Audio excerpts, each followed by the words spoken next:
Assalamualaikum warahmatullahi wabarakatuh. Perkenalkan, nama saya Rahmat Fadil. Saya mahasiswa SDE Kuala Kapuas semester 1 dari kelas non reguler. Di video ini saya akan mempresentasikan tugas UAS teori ekonomi, dan dalamnya yaitu ilmu yang mempelajari teori ekonomi, manfaat mempelajari teori ekonomi, dan pengalaman menarik saya saat belajar teori ekonomi. Ada juga saran untuk dosen pada pembelajaran berikutnya dan peran saya sebagai mahasiswa dalam pembelajarannya. Satu, ilmu yang mempelajari tentang teori ekonomi. Satu, ekonomi mikro.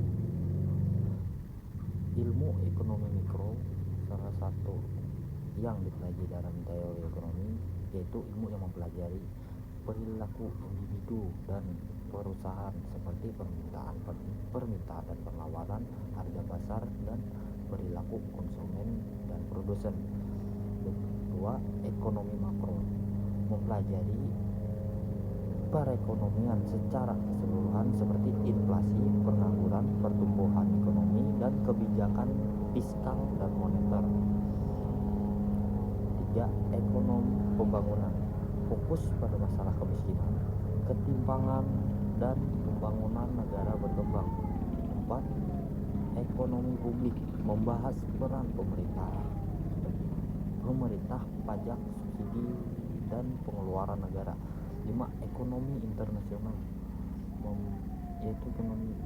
yaitu ilmu yang mempelajari perdagangan antar negara, nilai tukar, dan globalisasi.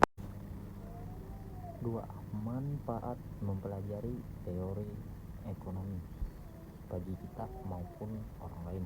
1, manfaat bagi kita sendiri.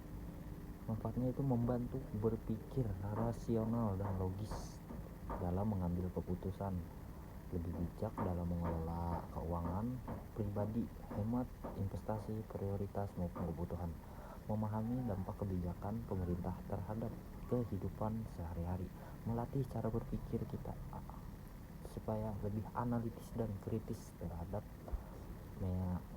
masalah sosial.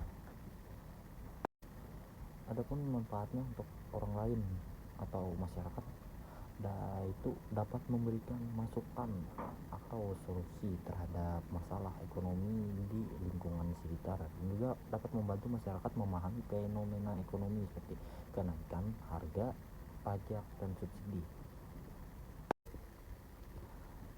Adapun pengalaman menarik saya saat belajar teori ekonomi ini, yaitu pengalaman menarik dalam belajar teori ekonomi ini adalah saat saya menyadari bahwa peristiwa sehari-hari ternyata bisa dijelaskan dengan teori ekonomi. Contohnya seperti harga cabai naik itu ternyata berkaitan dengan hukum permintaan dan penawaran. Diskon besar-besaran itu berhubungan dengan perilaku konsumen, dan pengangguran itu bisa dijelaskan melalui teori tenaga kerja. Adapun lagi saran untuk dosen pada pembelajaran berikutnya, seperti beberapa saran yang saya berikan secara konstruktif, gitu, lebih banyak contoh kasus aktual yang ada di dalam negeri ini, seperti kondisi ekonomi kita yang ada di Indonesia, dan diskusi dan studi kasus agar mahasiswa itu lebih aktif. Dan peran saya sebagai mahasiswa dalam pembelajaran itu sikap yang perlu saya lakukan itu ketika menerima pembelajaran adalah aktif bertanya dan berdiskusi, tidak hanya mendengar. Karena kalau bertanya itu menurut saya pribadi itu masih kurang memahami apa yang dijelaskan dosen atau apa yang ada di dalam materi itu. Sebisa mungkin kita itu mempelajari, menghubungkan materi teori itu dengan kondisi nyata yang ada di sekitar, mempelajari materi sebelum dan sesudah perkuliahan, bersikap terbuka juga terhadap pendapat orang lain atau pendapat dosen dan teman, mungkin itu saja.